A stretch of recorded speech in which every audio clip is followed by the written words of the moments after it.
இயேசு உங்களை நேசிக்கிறார். பிரியமானவர்களை, இந்த நாளில் ஆண்டவர் நம்மளோடு பேசும்படியாய் வேதத்திலிருந்து ஒரு வசனத்தை கூட வாசித்து ஆண்டவர் நம்மளோடு இடைபடுகிற காரியத்தை பார்ப்போம்.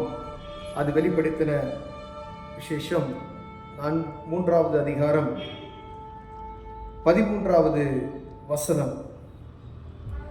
ஆவியானவர் சபைக்கு சொல்லுகிறதை காதுள்ளவன் கேட்க கடவன் என்று எழுது. லவோதிக்கேயா சபையின் தூதனுக்கு நீ எழுத வேண்டியது என்னவெனில், உண்மையும் சத்தியமும் உள்ள சாட்சியையும் தேவனுடைய சிருஷ்டிக்கு ஆதியுமாய் இருக்கிற ஆமேன் என்பவர் சொல்லுகிறதாவது, உன் கிரியைகளை அறிந்திருக்கிறேன். நீ குளிரும் அல்ல அனலும் அல்ல. நீ குளிரையாவது அனலையாவது இருந்தால் நலமாயிருக்கும். இப்படி நீ குளிருமின்றி அனலுமின்றி வெதுவெதுப்பாய் இருக்கிறபடியினால் உன்னை என் வாயினின்று வாந்தி பண்ணி போடுவேன்.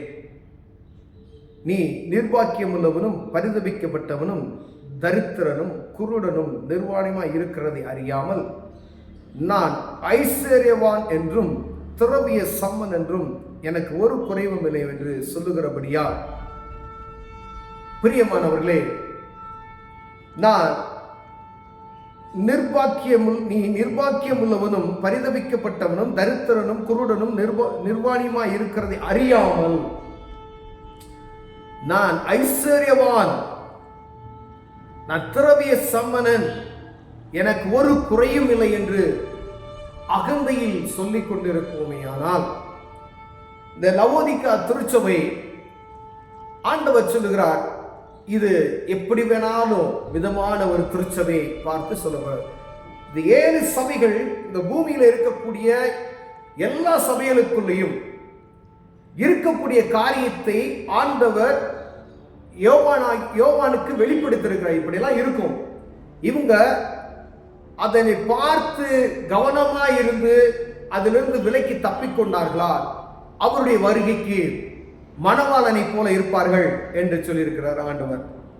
இந்த லவோதிக்கா திருச்சபை பாருங்க, நீ குளிரும் இல்லையா, ஒருவேளை அனலும் இல்லை. அப்படின்னா ஒண்ணு, நல்ல ஆவிக்குரிய வாழ்க்கையில ஸ்திரத்தன்மையாயிரு, இல்ல ஆண்டவருக்கு உனக்கு சம்பந்தமே இல்லாம இரு அப்படின்னு சொல்றார்.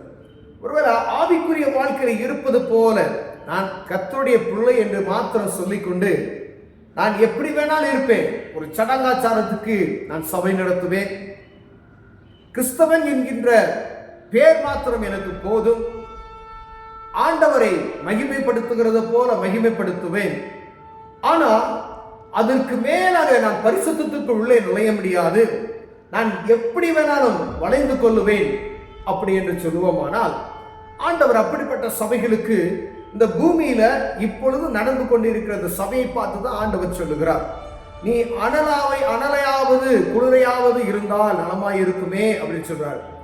நீ ஒன்னு ஆண்டவருக்குள்ள ஸ்திரத்தன்மையா இரு, இல்லைன்னா உற்று அப்படின்னு சொல்றார். நீ 2 கட்ட வெதுவெதுப்பான தன்மையில இருந்த அப்படின்னா உன்னை நான் என்ன செஞ்சிருவேன், வாந்தி பண்ணி போட்டுவிடுவேன். வாந்தி பண்ணி போட்டுட்டா என்ன செய்வாரு, ஆண்டவர் அதை பத்தி கேர் பண்ணவே மாட்டார்.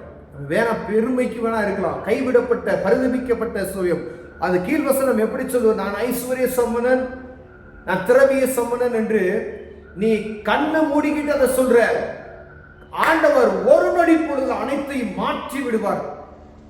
உங்களுக்கு கண்ணுக்கு தெரியாத காரியங்கள் அநேகம் உண்டு என்பதை நீங்கள் அறியாதபடிக்கு ஆண்டவர் மறைத்து வைத்திருக்கிறார். பிரியமானவர்களே, நான் ஐஸ்வர்ய சம்மனன், எனக்கு பல லட்ச செல்வங்கள் உண்டு, நான் திரவிய சம்மனன் என்று நீ சொல்லிட்டு இருக்காய்.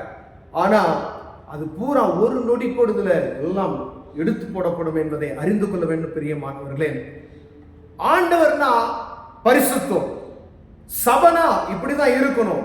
அங்கு ரெட்ட வேடம் தரிப்பதற்கான காரியமே கிடையாது. ஒரு நாள் ஆராதனை, ஒரு நாள் சாதாரணம் அப்படின்ற இடத்துக்கு இந்த எந்த ஒரு சபைக்கும் ஆண்டவர் அதிகாரம் கொடுக்கவில்லை. இது ஆண்டவர் வாசம் செய்கிற இடமே. ஆனால் அந்த இடத்துல ஆண்டவருடைய நாம மாத்திரம் மகிமைப்படும்படியாய் அழைக்கப்படுகிற பிரியமானவர்களே, எந்த ஒரு தனிப்பட்ட மனிதனுக்கும் எந்த ஒரு தனிப்பட்ட அதிகாரிகளுக்கும் அங்கு கனம் கிடையாது.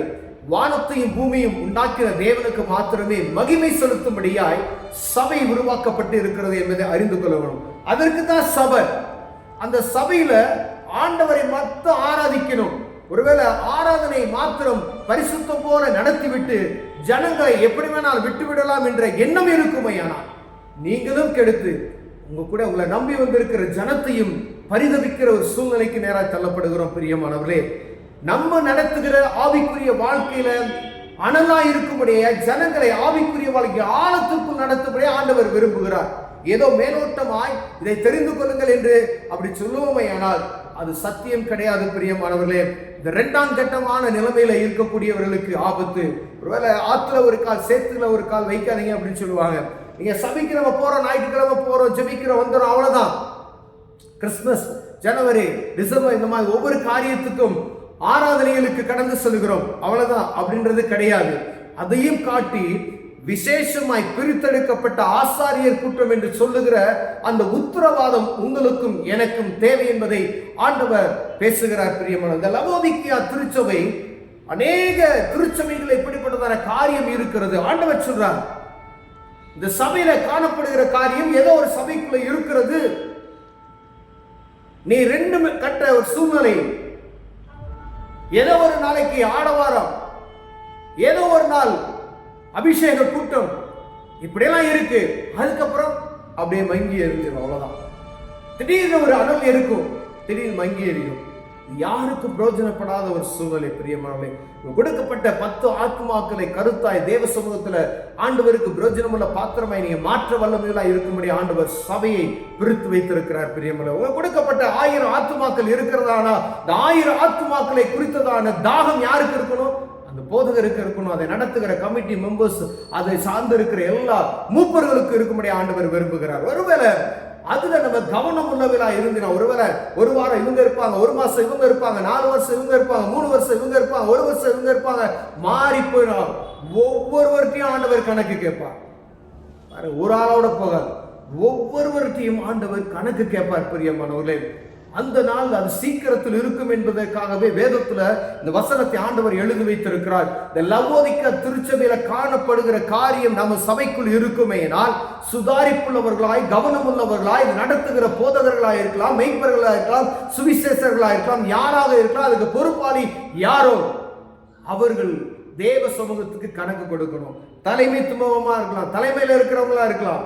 ஆனா உங்களுக்கு கொடுக்கப்பட்ட காரியத்துல, ஒரு சபை உங்களுக்கு கொடுக்கப்பட்டது, அந்த சபையில நீங்க இருக்கிற அளவு பரிசுத்தமாய், ஆண்டவருக்கு விருப்பமுள்ளாய், அது ஆண்டவருக்கு பிரோஜனமுள்ளதா பாத்திரமாய், ஆண்டவர் விரும்புகிற ஒரு ஆராதனை நீங்கள் நடத்துவீர்களானால் ஆண்டவர் உங்களை நினைவு கூறுவார். பிரியமானவர்களே, ஒருவேளை எல்லாம் இருக்கையா, எனக்கு எல்லா தேவைகளும் இருக்கு, அது ஏதோ வருவோம், அப்படியே ஆராதனை நடக்கும் ஸ்டைல், அப்படியே ஜாலியா அப்படியே வந்துட்டு போயிடுவோம் அப்படின்னு சொன்னா ஆண்டவர் சொல்லுகிறார், அதுக்கு கீழே உள்ளத நீ நினைக்கிற எல்லா வசதியும் என்கிட்ட இருக்குது, ஒரு நொடிப்படுதல எல்லாத்தையும் எடுத்து போட்டுருவேன் அப்படின்னு சொன்னார். பிரியமானவர்களே, இந்த லவோதிக்கா திருச்சபையில காணப்படுகிற காரியம் நமக்குள்ள இருக்கு என்பது நம்மளும் அறிந்திருக்கிறோம். ஒருவேளை மனதார தேவ சமூகத்தில் ஆண்டவர் விரும்புகிற ஒரு திருச்சபையாய், மற்ற சபைகளெல்லாம் பார்த்தீங்கன்னா நீ ஆண்டவருடைய சத்தத்துக்கு செவி கொடுக்கிற, நீ நல்லா நடக்கிற, என்னுடைய காரியத்தை அறிந்திருக்கிற, ஆனா உன்கிட்ட ஒரு குறை இருக்கிறது, அந்த குறையை மட்டும் ஆண்டவர் சுட்டி காமிக்கிறார், அந்த குறையை நீ தெரிந்துக்கிட்டேனா நீ தப்பிச்சுக்குவ அப்படின்னு. ஆனா இந்த சபை அப்படி அல்ல.